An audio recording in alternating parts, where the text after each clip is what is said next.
Dr. Noam Chomsky received his PhD in linguistics from the University of Pennsylvania in 1955. In 1957, he published his seminal work in linguistic theory. Professor Chomsky joined the staff of MIT in 1955, and in 1976, he was given the very special honor of being appointed Institute Professor of Linguistics of MIT. During his most distinguished career, Professor Chomsky has received far too many honors and awards to be listed here, but I will mention just a few. He's given the John Locke Lectures at Oxford, the Bertrand Russell Memorial Lecture at Cambridge, the Nehru Memorial Lecture at New Delhi, Kent Lectures at Stanford University, the Lansdowne Lectures several years ago at the University of Victoria, and just very recently the Massey Lectures for CBC Radio. Dr. Chomsky has received honorary degrees from the University of London, Chicago, Swarthmore College, Delhi University, University of Massachusetts, University of Pennsylvania. Received many other awards, including recently the Kyoto Prize for Basic Sciences in Kyoto.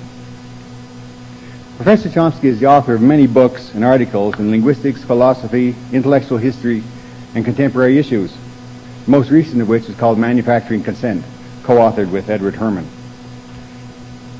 Several years ago, Professor Chomsky was described in the New York Times Book Review as follows: judged in terms of power, range, novelty, and influence of his thought, Noam Chomsky is arguably the most important intellectual alive. And I particularly like this quote from Ian Hacking, himself a prominent philosopher, describing an encounter between Chomsky and a group of philosophers. He said, "It's like watching a grandmaster play, blindfolded, 36 simultaneous chess matches against the local worthies." Professor Chomsky has written in many fields, but he's been particularly prolific in the field of American foreign policy. He was one of the first to undertake a principal criticism of American involvement in the Vietnam War. He is subsequently recognized as the most influential voice of opposition to the war within the American intellectual community. Professor Chomsky has continued to speak out and write about the abuses of political power, particularly by the United States and its allies. It shows us how we are deceived and how we deceive ourselves about our global responsibilities. He similarly exposes the hypocrisy of our intolerance of other people and other systems of government, and he demonstrates the extent of our misapprehensions about the true nature of our society. In regard to these issues and many more, Professor Chomsky simply points out that the emperor has no clothes. Chomsky shows us the truth with a clarity so stunning that it makes us wonder why we ourselves had not seen it before. Above all, Professor Chomsky is a man of compassion who detests human cruelty and abhors unnecessary human suffering. His conscience will not allow him to remain silent in regard to the role that all of us play in support of such cruelty and suffering. I believe that there is no more important spokesman for justice and human decency in the world today. It is the greatest of honors to have him with us here. I would like to ask you to join me in welcoming to Malaspina College Professor Noam Chomsky.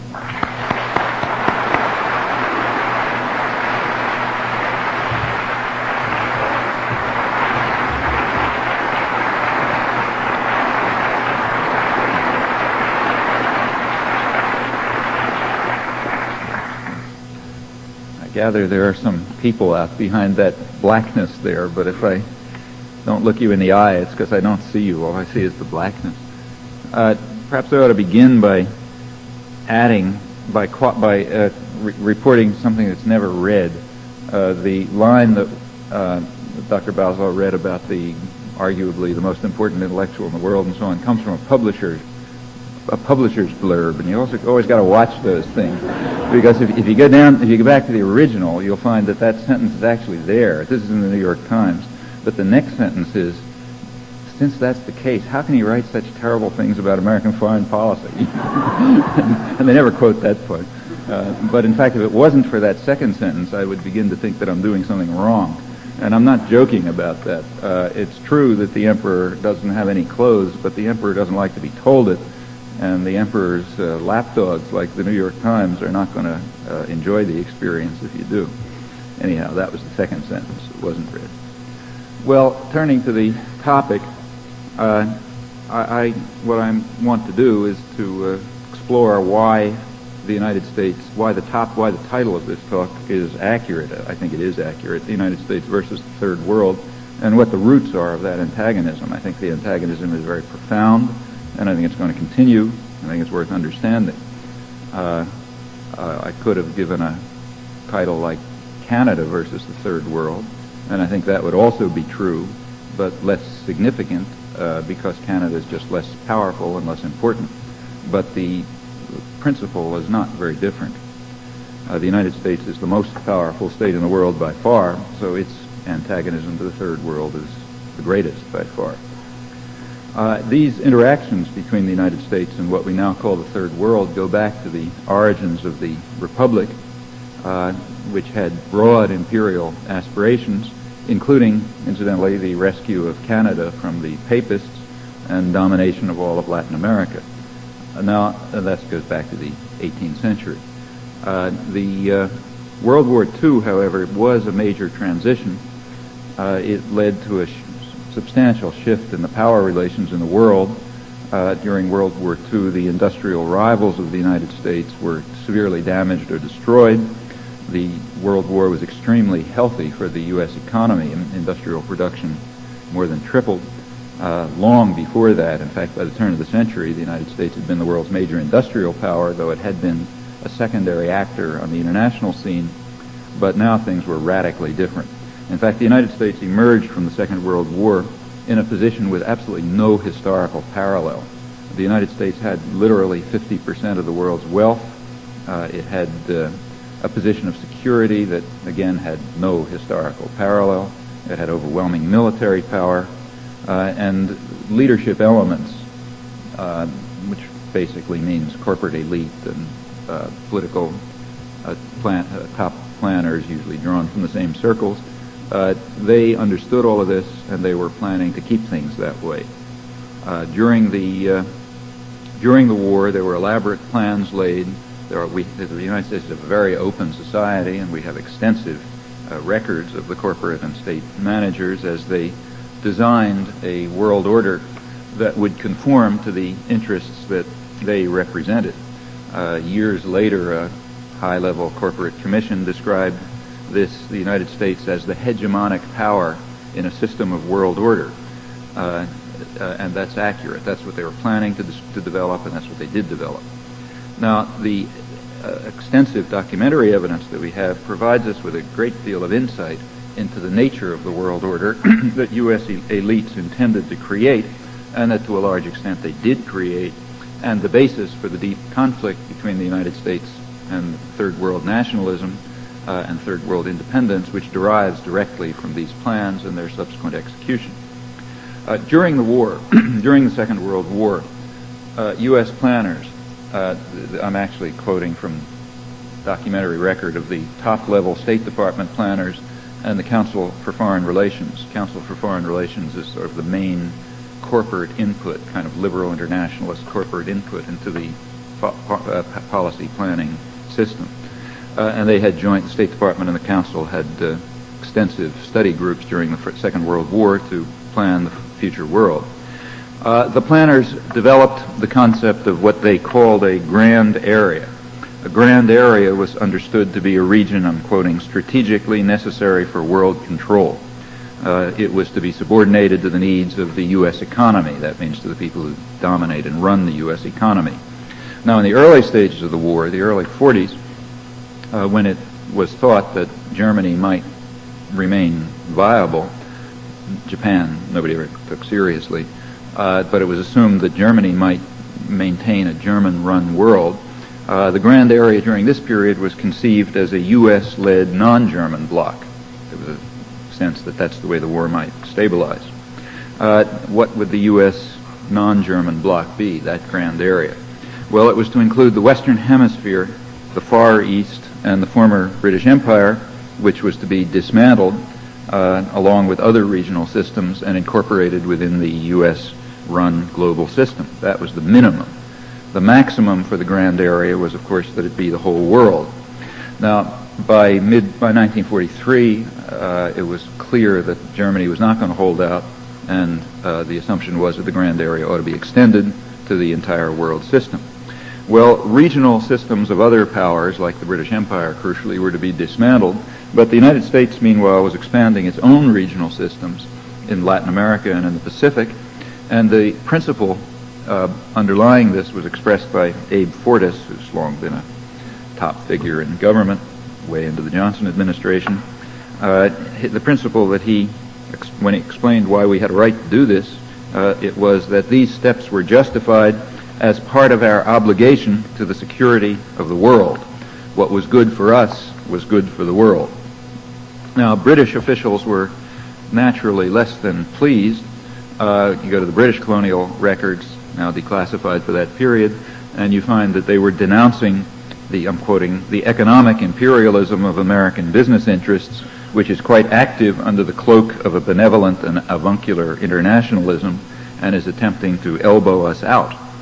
The Minister of State at the Foreign Office, British Foreign Office, added that the Americans believe that the United States stands for something in the world, something of which the world has need, something which the world is going to like, something in the final analysis which the world is going to take, whether it likes it or not. Some U.S. planners adopted the guise of benevolence. Others were quite frank. What the world was going to take, like it or not, was a global system in which U.S. economic interests would flourish and that they would dominate. Now, of course, those very same interests had long dominated the domestic society. We need not go as far as Harvard chairman of the Harvard Government Department and longtime government advisor Samuel Huntington, who holds that the government had been run with the cooperation of a relatively small number of Wall Street lawyers and bankers, but nevertheless the vulgar Marxist terminology, which is rather typical in right-wing circles, conceals a kernel of truth. Huntington, incidentally, made this point about how the government had been run with the cooperation of a relatively small number of Wall Street lawyers and bankers during a period when he thought that this properly functioning system was being threatened. It was being threatened by what was called the excess of democracy of the 1960s, when popular elements tried to enter the political arena, causing what was called a crisis of democracy that had to be overcome to restore that good old system when there was no threat to democracy. Well, as it became clear that Germany would be defeated, the grand area concept was extended to include the whole Eurasian landmass insofar as possible, and general plans were developed which were going to apply to particular regions, it was done, in fact, with much consistency. Let's take a look at how the plans worked out. First of all, with regard to the Soviet Union. Well, the question was, could the Soviet Union be assimilated into the grand area? Could it be incorporated within the U.S.-run global system? And on this question, there was a difference of opinion. The Doves were satisfied with a system called one form of containment, in which the Soviet Union would control roughly, essentially, the areas that were conquered by the Red Army during the Second World War, and the rest of the world would be run by the United States. The Hawks had much broader aspirations. These were expressed crucially in a major Cold War document, National Security Council NSC 68. The National Security Council is the top-level planning board, and it produces regular memoranda which are numbered. This is 68, which is the main one. April 1950, right before the Korean War. That was written by Dean Acheson, who was the liberal Secretary of State under the Truman administration, and mainly by his sidekick, Paul Nitze. NSC 68 interpreted containment, I'm quoting it, as involving a rollback strategy. It was intended to foster the seeds of destruction within the Soviet system with the objective to negotiate a settlement with the Soviet Union or a successor state or states. So in effect, what the Hawks wanted to do was break the Soviet Union up and incorporate its parts into the grand area. The Doves were satisfied with something less, namely, we take the whole world outside of where the Red Army happens to be sitting. U.S. policy towards the Soviet Union has fluctuated between these two positions over the years.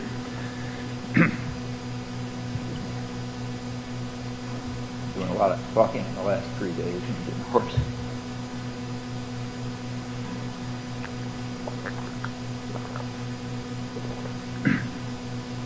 Well, as I say, U.S. policy toward the Soviet Union has been fluctuating up and back between the dove and the hawk position ever since that time. These fluctuations reflect really two factors. One of them is the need to use power to control the very far-flung domains that are dominated by the United States, and partly this, and when you have to do that, when it's necessary to intervene somewhere in the world, we tend to move towards a more confrontational position with the Soviet Union for two reasons. One, in order to deter their interference with our intervention, and secondly, to terrify the domestic population into supporting the intervention. Interventions are typically supported by the pretense that it's defense against the Soviet Union, and therefore you move towards confrontation when you're going to intervene. It's natural. The second factor is the need to provide a subsidy to advanced industry within the United States. The public has to be willing to pay the costs when the government subsidizes advanced industry. And the way it's done in the United States since around 1950 is to say the Russians are coming, we need a big military system, military budget goes up, public is willing to pay for it because they're scared, then the money goes to advanced industry. That's a system of public subsidy and private profit, which is given the name free enterprise in the ideological literature. And when it's necessary to reinvigorate the economy by forcing the public to pay the costs for industrial development, the Russians are coming. That's kind of like a reflex. This latter problem, incidentally, was noted in NSC 68 in the same document. The document estimated it was trying to argue that the Russians are taking over the world, so we have to have a huge increase in the military budget. And in fact, the military budget was virtually quadrupled after that. The pretext was the Korean War, but this was, remember, before the Korean War. The document estimated the economic power of the Soviet bloc as approximately the same as Western Europe, and about 1/4 that of the United States. And its military expenditures were estimated at about half those of the United States. Actually, these figures were faked in order to make the Soviet threat look bigger, but even when they faked the figures, it was turning out that the Soviet Union was spending about half as much as the United States alone, forget Western Europe. But it nevertheless called for a vast increase in military spending in the United States. Turned out to be a virtually quadrupling. And the reason was that if there wasn't a huge increase in military expenditures in the United States, the West, I'm quoting, the West would face a decline in economic activity of serious proportions. It needed the stimulus of government spending, and the military budget is the way to give that stimulus. Well, throughout this period, from then till today, policies of this sort have been instrumental in the growth of high technology industry, and they've served as the mechanism of state industrial management. This is true once again in the early Reagan years. Huge increase in the state subsidy, meaning the public subsidy to high technology industry through the military system, with the accompanying inflammatory rhetoric about the evil empire that's the focus of all evil in our time, and so on and so forth. Now that posture has quite predictably been modified by the mid-'80s. It was predictable and predicted, and the reason was that it became necessary to face the costs of the military Keynesian policies of the 1980s, including the huge budget and trade deficits, when that happens, suddenly the Russians aren't so scary anymore. That's the way it's been going since 1950. The authors of NSC 68, and let me stress again, that's the fundamental document for laying out future Cold War history. Everyone agrees to that. The authors of 1968 recognized that it was this is an internal secret document, but it was going to be read by other government bureaucrats. And they realized it was going to be kind of hard to convince people that if the Russians are spending only half as much as we are on military aid, and if their economy is on military development, and their economy is just about as big as that of Western Europe and a quarter that of ours, then that's not a very impressive threat. How are you going to frighten top leadership into believing that the Russians are conquering the world with numbers like that? And they tried to deal with it. What they pointed out was that the Soviet Union is a relatively underdeveloped society, and therefore, as they put it, the Soviet Union can do more with less. That is, their weakness is their strength. And an enemy that is willing to use even the weapon of weakness to overcome us is really dangerous. You got to watch it. That's basically the argument. Incidentally, that argument has been maintained ever since then, and it is now being reinvigorated today. Fear of Soviet weakness has been about as intense as concerns over the awesome Soviet power. There's a good reason for that. The strategic analyst has a conclusion that he has to establish. Strategic analysis is not like science. I mean, in science, you sort of look at the facts, and at least principle, and you try to see some reasonable conclusion from them. In strategic analysis, as in most of the social political sciences, the ideological subjects, you start with a conclusion, and then you try to rearrange the facts so that it somehow yields that conclusion. The task of the responsible strategic analyst is to establish the conclusion that the United States is facing a threat to its existence. So therefore you have to keep up your guard. And incidentally, to guarantee that the Pentagon will continue to subsidize to play its crucial domestic role of subsidizing advanced industry and its crucial international role of ensuring that there aren't any threats to the U.S. imperial system. Well, sometimes it's difficult to conjure up bomber gaps and missile gaps and windows of vulnerability and threats to our survival from superpowers such as Grenada and so on. And when that happens, you have to turn to other means to get the same result. And one of those other means is the idea that the Soviet world can do more with less, their weaknesses, their strength, so therefore we're really in danger. If you think that this is a caricature, I urge you to pay close attention to what's going on right now. This problem is arising in late 1988. The reason it's arising is that strategic analysts have a hard problem. They have to detect a threat to our survival in Gorbachev's unilateral arms reduction initiatives. And if you think that it's not all that hard, I mean, if you read the editorials and op-eds almost every day in the New York Times and the Wall Street Journal describe how it's being done. Here's one of my favorites. There's from the press. There was a U.S. Air Force intelligence conference on Soviet affairs in Washington a few weeks ago. And commenting on the conference in the Christian Science Monitor, a strategic analyst, William Kennedy, who's a professor at the U.S. Army War College, he warned of a terrible discovery that was made at that conference and afterwards, which revealed that the intelligence estimates of the last 35 years have been very far from the mark and have severely underestimated the Soviet threat. Here's the way it works. I'll give you quotes so you get the nature of the argument. U.S. intelligence had believed all along for the last 35 years that the Soviet Union had the most elaborate, best organized and equipped civil defense system on Earth. So elaborate that it might provide the Soviet Union with a major, perhaps decisive, advantage in a nuclear conflict. The idea is that they've got this fantastic civil defense system, so if they want to destroy us, all they have to do is put the whole population 100 miles underground and then destroy us, and then the people come out and everything's fine. That was the line for the last 35 years. However, the Armenia earthquake showed that assessment was wrong. It revealed, I'm quoting, it revealed inefficiency on so vast a scale that any U.S. state governor or federal official who presided over such chaos would have been lucky to escape lynching by now. That's apparently a great surprise to U.S. intelligence, although trivially obvious to anyone who had a minimal familiarity with the Soviet Union.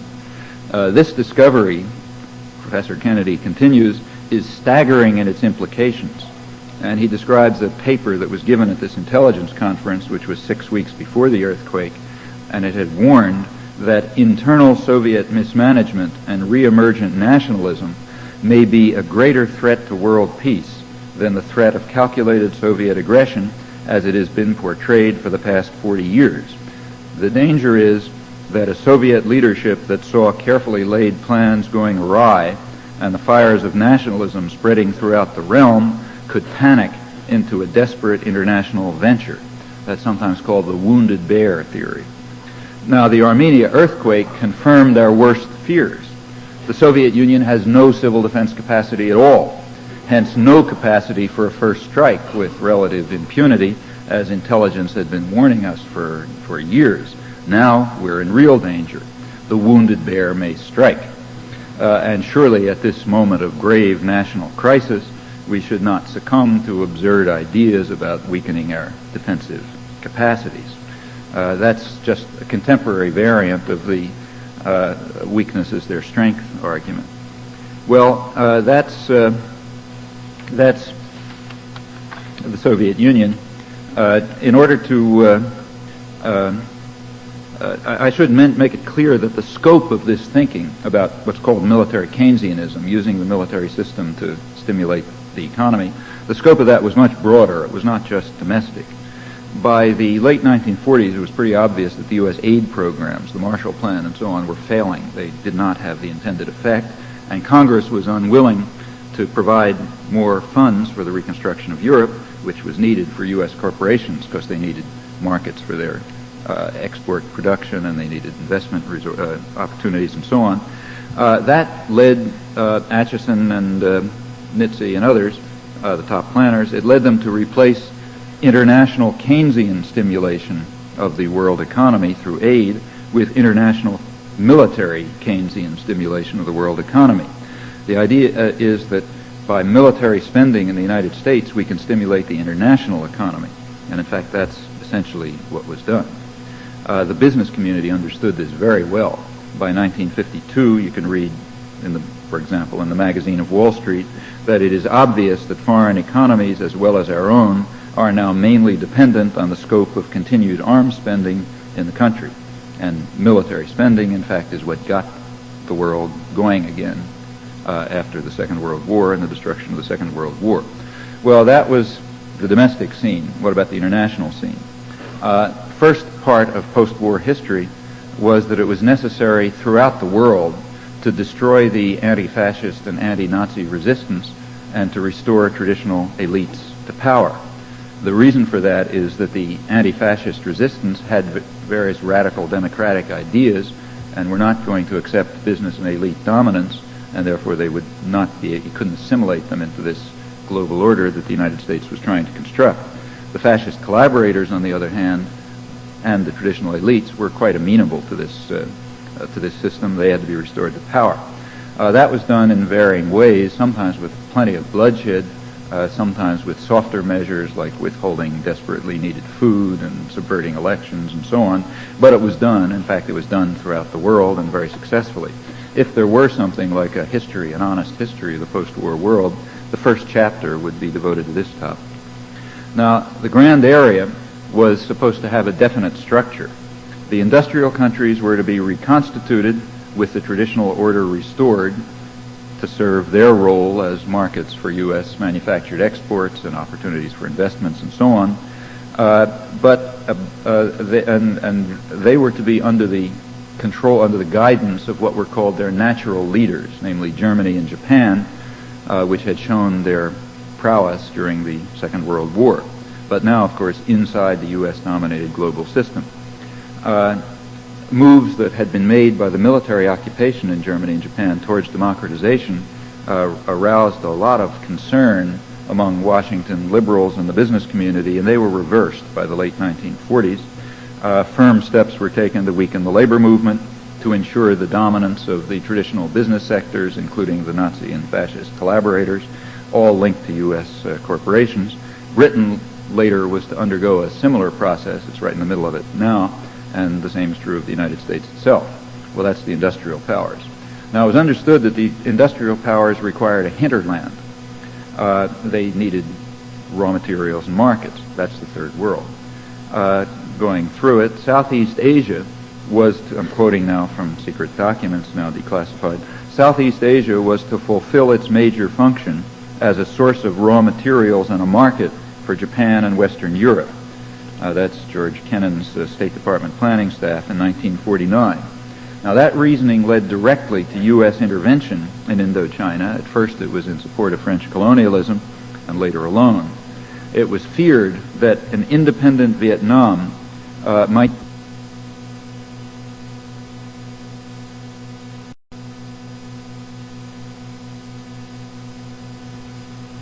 It was feared, in fact, that ultimately, if that happened, Japan might itself accommodate to this bloc of independent states, creating a system from which the United States would be excluded. The Pacific War had, in fact, been fought to prevent such an outcome, so it was taken quite seriously.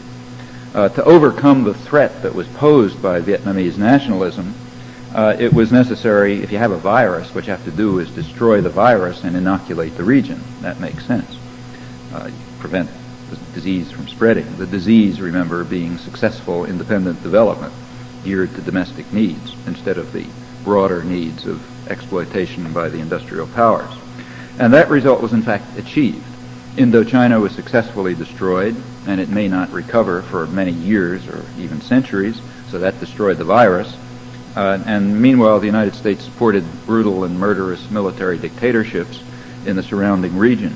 Successes in several coups in Thailand, military coup in the Philippines and South Korea, and crucially, a brutal military coup in Indonesia. Indonesia was the country they were most worried about because of all its resources. The military coup in Indonesia in 1965 had the added advantage that it wiped out the mass-based political party, and the only mass-based political party in Indonesia, placed the country under the military rule that it still retains, and incidentally wiped out approximately 700,000 people within 4 months, most of them landless peasants. This was welcomed in the West, I should say. You look back, you find out everyone was delighted with it, supported by the United States, possibly instigated by the United States, but certainly supported by it. U.S. business welcomed, I'm now quoting the business press, it welcomed the new moderate leader Suharto, with whom you could easily do business, that is after he'd washed the blood off his hands. He was this spectacular mass murderer and torturer, which is what he is. He was at heart benign, the London Economist tells us, referring perhaps to his attitude towards corporations, which is not in doubt. McGeorge Bundy, who was the national security advisor of President Johnson, recently pointed out that it was probably a tactical error to go on with the Vietnam War, which ended up being costly to the United States, after the point at which the Indonesian coup took place. Because once the Indonesian coup took place, the region was successfully inoculated, and the virus wasn't all that dangerous anymore. And that's a proper understanding. And the United States and other countries, including Canada, have continued to support Indonesia, no matter what brutality and violence it undertakes, whether domestically or more recently in the last decade, in the attack on Timor, which, relative to the population, is the worst slaughter after the Holocaust. Actively supported by the United States and Canada, as it's supported by Canada until today. Canada is one of the major investors and aid donors to Indonesia, and that's what keeps the slaughter going and the repression going. The point is to make money, not to stop genocide. It's a fundamental principle of world affairs, should be well known here. Well, that was Southeast Asia. In Latin America, similar principles were applied with fair success. This region, too, was to fulfill its function as a source of raw materials and markets, now mostly for the United States. And while the United States has not succeeded in establishing totally the kind of stability that's conducive to U.S. elite interests, it's largely been successful. The threat of independent nationalism has been pretty largely aborted in Latin America, particularly in the Central American region where U.S. power is overwhelming. Central America has suffered a devastating, probably lethal blow just in the last decade from which it'll possibly never recover. Africa was to be exploited also for the reconstruction of Europe. Again, quoting George Kennan in Secret Documents, Africa was to be exploited, that's the word that's used. And Kennan added that the task of exploiting Africa could provide a needed psychological lift for the European powers. History might have suggested a different project. Perhaps Africa could have gotten a psychological lift by exploiting Europe for its reconstruction. You can kind of imagine a historical argument to justify that, but naturally that was unthinkable. And it's striking that the actual proposals have received very little notice. Scholars read them and notice them and repeat them. That's a sign of our own cultural backwardness. In the discussion of African policy particularly, but the Third World more generally, you can't dismiss the element of racism. Dean Acheson, recall the Liberal Secretary of State under the Truman administration and a liberal hero, in 1971, Dean Acheson warned the Prime Minister of the racist government of Rhodesia, I'm quoting him, to beware of the American public who decide that the only correct decision on any issue must be one which favors the colored point of view. He urged that Rhodesia not get led down the garden path by any of our constitutional cliches, equal protection of the laws, etc., which have caused us so much trouble. This is 1971. He'd already seen the trouble with the civil rights movement and all that business. Acheson was particularly disturbed by the Supreme Court's use of what he called vague constitutional provisions which hastened racial equality and has invaded the political field by the one-man, one-vote doctrine, which made Negroes impatient for still more rapid progress and led to the newly popular techniques of demonstration and violence. Idea is that it was the civil rights demonstrators who were carrying out the violence. Roger Morris, who was a high State Department official under the Nixon administration, in his memoirs, he writes of what he calls the pall of racism hovering over African affairs under the Nixon administration, and in fact over the most basic public issues, foreign and domestic. As one example, he mentions President Nixon's request to his advisor Henry Kissinger to assure that his first presidential message to Congress on foreign policy have, quote, something in it for the jigs. That, he said, Morris said, elicited the usual respectful yes from Kissinger. He also mentions Kissinger's disbelief that the Igbos, who were described as more gifted and accomplished than other Nigerians, could also be more Negroid. And he mentions Alexander Haig's quietly pretending to beat drums on the table as African affairs were brought up at National Security Council staff meetings. Racism also shows up elsewhere in the world, but not surprisingly, it's most striking in connection with African affairs. In the Middle East, the major concern was the incomparable energy reserves of the region, primarily in the Arabian Peninsula.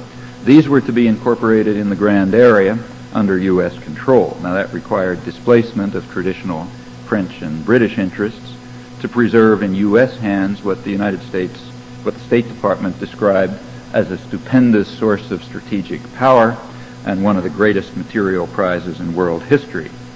President Eisenhower later described Middle East oil as the Middle East as the most strategically important area in the world. The State Department described Saudi Arabian oil as probably the richest economic prize in the world in the field of foreign investment. U.S. corporations took it over and dominated oil production, and that remains the case until today. The United States, incidentally, did not need the oil for itself.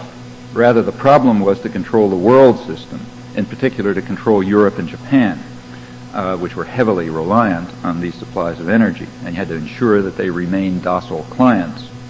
U.S. planners did not regard the Japanese as potential competitors.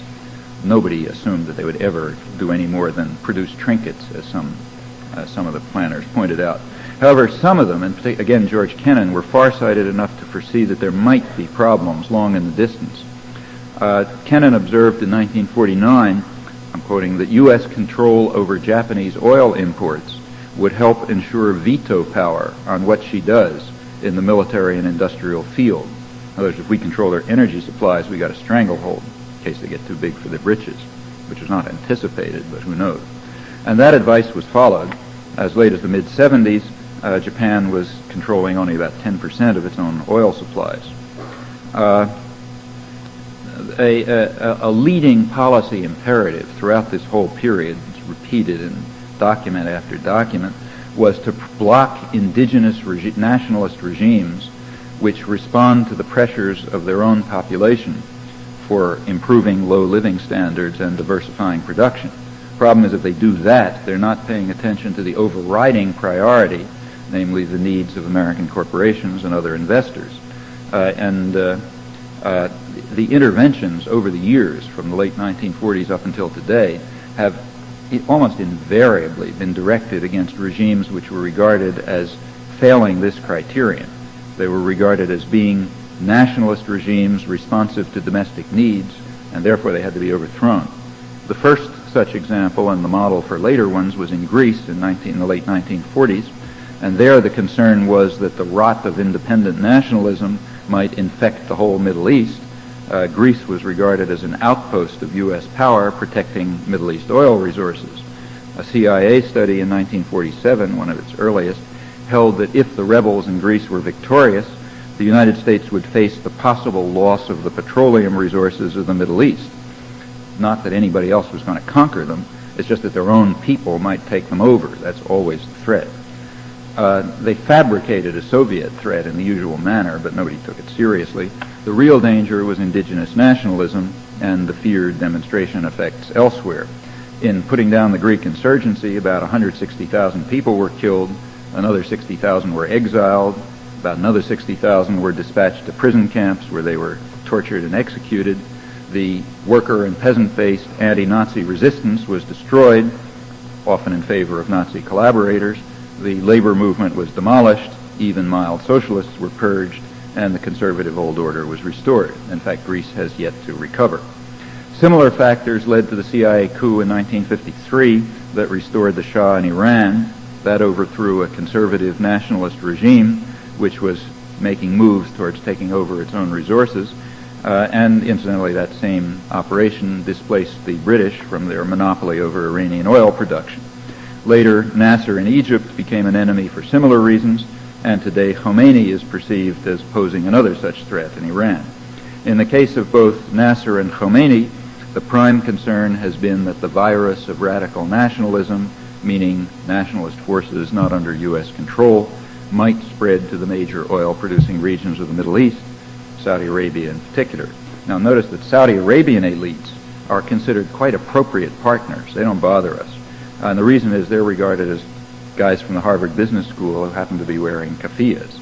It's assumed that they will manage their resources in conformity to basic U.S. interests, and furthermore they'll assist U.S. operations in the third world as they do, intervention and so on. They're part of a network, complicated network of mercenary states that the United States has set up to carry out its dirty work in the third world. Bits and pieces of that were exposed in the Iran-Contra hearings, but it's a big story. Rhetoric aside, the real threat throughout is independent nationalism, described as a virus that might infect other regions, sometimes a rotten apple that might contaminate the region and beyond. It's not conquest that's feared. There may be some nitwits and madmen who think that it's conquest, but in general, it's the demonstration effect that's feared. So take, say, Henry Kissinger. At the time of the Allende government in Chile, which the United States was trying to overthrow, a democratic socialist government, Kissinger warned that the Allende government was a virus which might infect countries as far away as Italy. Now, Kissinger didn't think that Chile was going to conquer Italy, but what he thought was that a democratic socialist victory electoral victory in Chile would send the wrong message to Italian voters who might get the idea that they might try the same thing too, and therefore that virus had to be eliminated, had to be controlled. And that's typical. Exactly the same reasoning holds throughout the post-war period. This includes the extraordinary efforts to drive Nicaragua into total ruin by terror and economic warfare, even sadistic refusal of aid after the natural catastrophe in October. The elite consensus shows how deeply these imperatives are felt. They're felt in Canada, too. Canada has taken part in the sadistic refusal to send more than a token of aid after a huge disaster, the effects of which have yet to be fully felt, and which are welcomed in the West because it's going to take care of this virus by maximizing suffering and starvation and so on. Subsequent developments in the Middle East keep to the same pattern.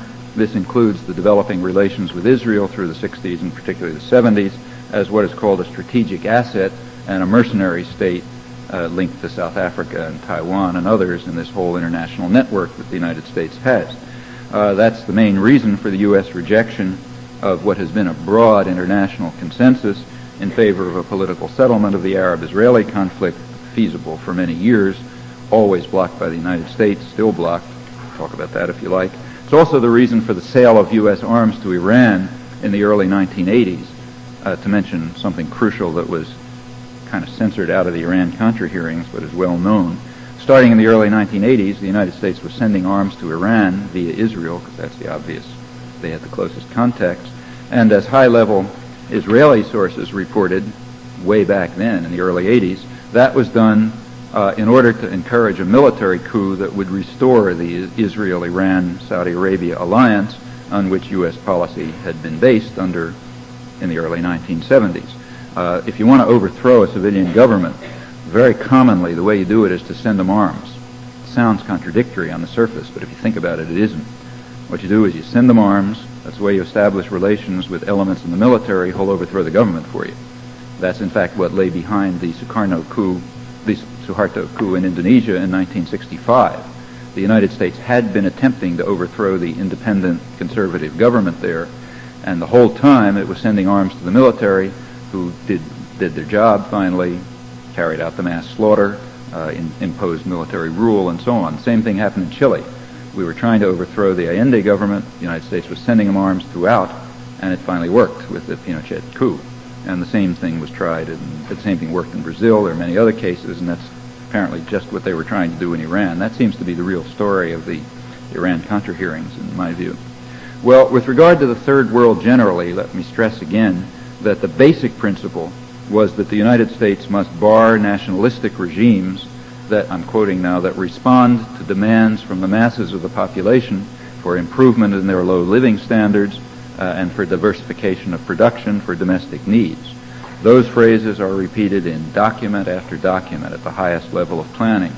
Same documents explain that the United States must encourage a political and economic climate conducive to private investment of both foreign and domestic capital. It must impose export-oriented production. It must, as it's put, protect our resources. They're always referred to as our resources, which happen to be in their lands. The general framework of world order was to be a kind of state-guided liberal internationalism, plenty of state intervention when it's needed, in which it was assumed that U.S. corporations would flourish and in which they would prevail. That was quite a reasonable assumption, and it was fulfilled for a great many years. The point is, what this reasoning demonstrates, if you think it through, is that the conflict between the United States and Third World nationalism and hopes for independent development is quite profound. It's deeply rooted in the structure of the world system, and it's not going to change very quickly.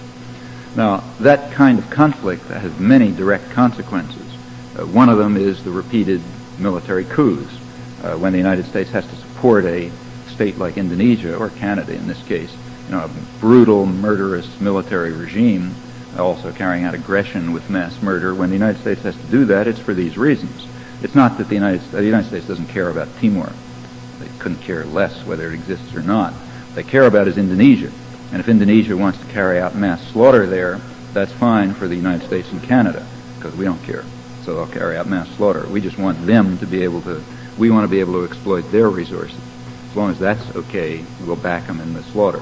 And the same is true, for example, in Central America.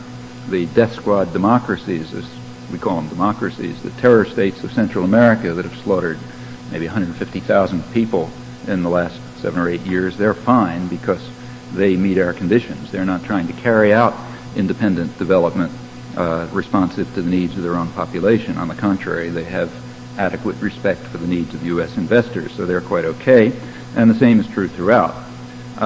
Generally, it was recognized early on, back in the early 50s, that in order to pursue these policies, the United States was going to have to link up with the military forces in the countries of the Third World. These are regularly described as the least anti-American of the political forces in the country. Oddly, other parts of the population don't like our policy of opposing nationalistic regimes which are responsive to domestic needs. The only group that's willing to go along with it, apart from the small business groups that are our, local affiliates, and they're not powerful enough to do much, the only group that's willing to go along is the military. So we got to establish relations with the military. Whenever indigenous nationalism gets out of hand, you count on the local military to suppress it. If that doesn't work, you use U.S. force directly. That's basically the history of the U.S. relation to the Third World over a long period. In the case of Latin America, all of this was intensified by a crucial decision of the Kennedy administration, a really historic decision. In 1962, the Kennedy administration effectively shifted the mission of the Latin American military from hemispheric defense, which was a residue of the Second World War, to what was called internal security. Now, internal security is just a euphemism for war against your own population. And that decision, the United States is powerful enough to make that decision. That decision led to the spread to a series of military coups in Latin America, which established literal, what were called national security states, literally on the Nazi model, closest thing in the modern world to Nazi Germany, in Brazil and Uruguay, later in Argentina and Chile and so on, all supported by the United States, often using its network of mercenary states, and all following from the decision to shift the mission of the Latin American military towards exactly that task, internal security. Central America in the last decade is another graphic example of that. And it often works. I mean, it leads to vast bloodshed and destruction, but it works, and the reason it works is that in a conflict with a third world victim, a violent superpower that has only limited internal constraints and that has generally subservient allies cannot fail to achieve its major objectives, may not achieve all of them, but the major ones it can achieve. Well, despite all of this, the struggle in the third world for independent nationalism and development still goes on. It's an amazing fact, at least it continues to amaze me, but suffering people have the most extraordinary capacities for resistance to savagery and violence. I've seen some of it personally in villages and towns in Southeast Asia and Central America, recently in the West Bank, and it's always amazing. At least to me it's amazing. I can't understand it. It's also very moving and very inspiring. In fact, it's kind of awe-inspiring. Now, they rely very crucially on a very slim margin for survival that's provided by dissidence and turbulence within the imperial societies. And how large that margin is for us to determine.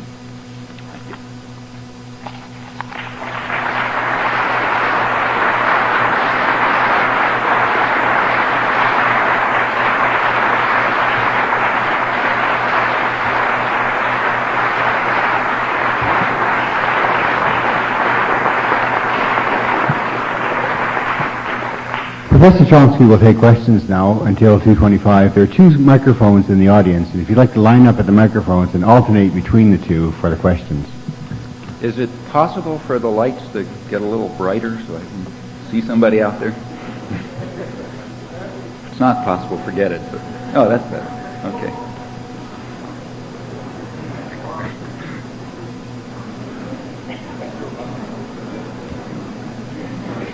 Just alternate mics. So. Sure. Go ahead. Go. Oh, well, okay. You mentioned the superpower with limited internal constraints.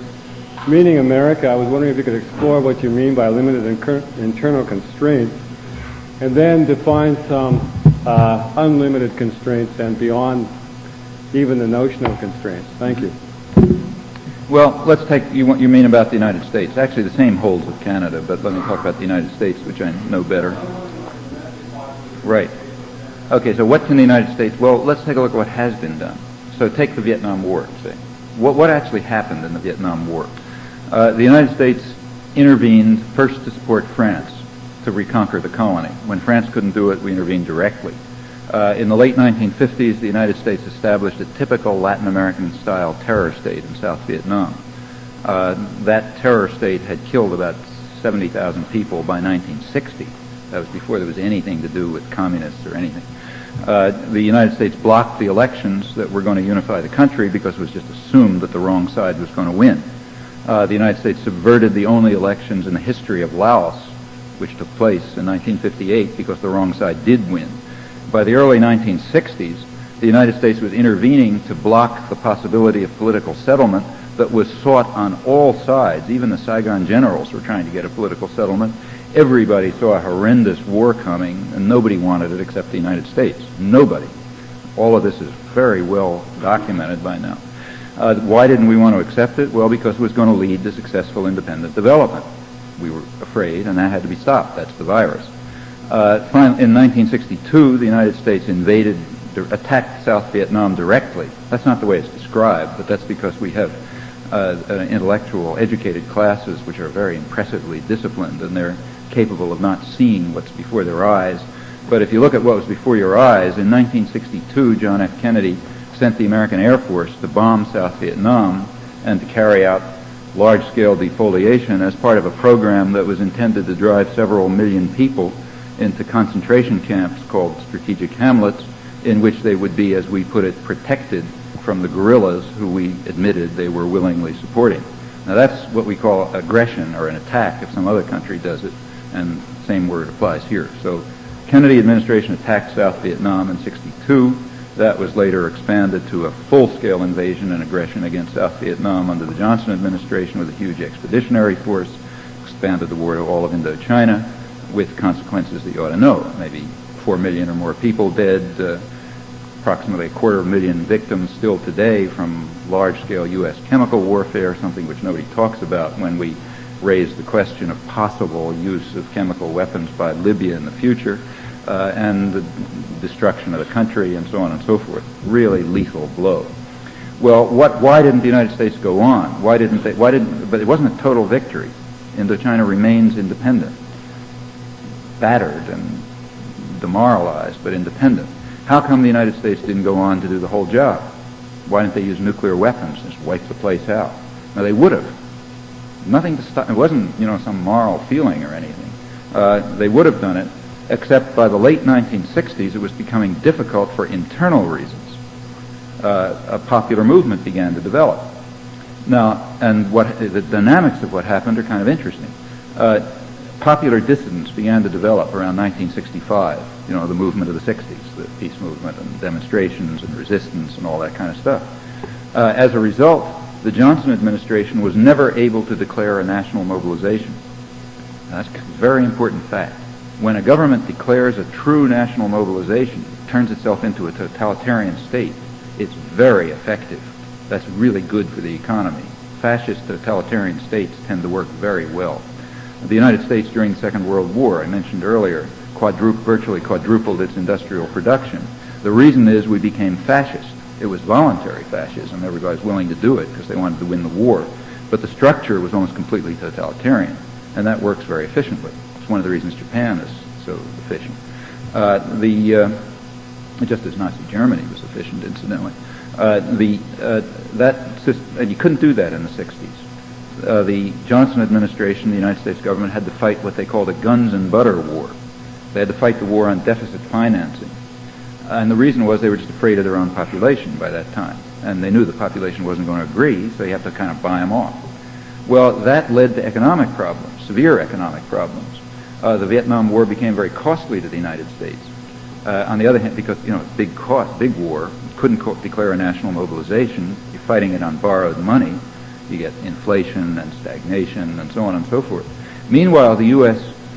rivals, the main United States rivals are not Russia, that's rhetoric. The main U.S. rivals are the other industrial countries, and they were benefiting from the war. Canada, for example, became the leading per capita war exporter in the world, enriching itself on the destruction of Indochina, while Canadians were deploring the immorality of the Americans carrying out the war. And the same was going on elsewhere. Japan, for example, became a major competitor mainly because of the war. It was enriching it. Japan was producing everything from guns to plastic body bags to ship back American soldiers, and they were making plenty of money on it, big pile. And the same, South Korea began its industrial development. It got a huge shot in the arm from 300,000 mercenaries that were fighting for the Americans there, which brought back a lot of money, and so on. The position of the United States relative to its industrial rivals was deteriorating. By around 1968, after the Tet Offensive, which showed it was going to be a long war, U.S. elites decided it wasn't worth it. And they decided to liquidate the enterprise. You're a businessman, some things don't work, you call it off. And then came a couple of years in which they sort of figured out how to get out.